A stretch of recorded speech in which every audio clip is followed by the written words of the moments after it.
আপনি জানেন যে আপনার আইটি সম্পূর্ণ করমুক্ত। অনলাইনে সব ডাটা ইনপুট করার পরে দেখলেন যে আপনার ট্যাক্সের বার্ডেন চলে আসছে। এখন কি করবেন আপনি? আসসালামু আলাইকুম, আমি ASM নাজমুল হাসান, একজন ইনকাম ট্যাক্স প্র্যাকটিশনার। অনলাইনে রিটার্ন সাবমিশন আসলেই সহজ। কখন জানেন?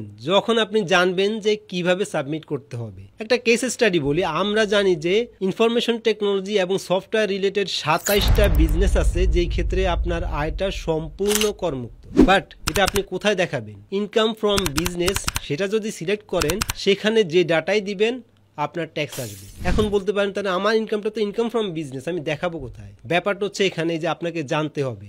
আর আমরা বলি এই জানার জন্য আপনি অবশ্যই একজন কর বিশেষজ্ঞের পরামর্শ নিন। নিজে নিজে যদি ফিল আপ করতে যান, হ্যাঁ হয়তো বা হতে পারে আপনি জানলে ওকে, বাট যদি না জানেন, সঠিক পরামর্শ না নিলে, না বুঝে ডাটা দিলে আপনার যেরকম ট্যাক্সের বার্ডেন বাড়বে, আপনার ঝুঁকিও বাড়বে। তাই ইনকাম ট্যাক্স সংক্রান্ত যে কোনো ধরনের সহযোগিতার জন্য বিজনেস হেলথ কেয়ার আছে আপনার পাশে সব সময়। তাই রিটার্ন সাবমিশনের আগে একজন অভিজ্ঞ আয়কর আইনজীবীর পরামর্শ নিন, যার গাইডলাইন আপনার শুধু ট্যাক্সই সেভ করবে না, আপনাকে রাখবে ঝুঁকিমুক্ত।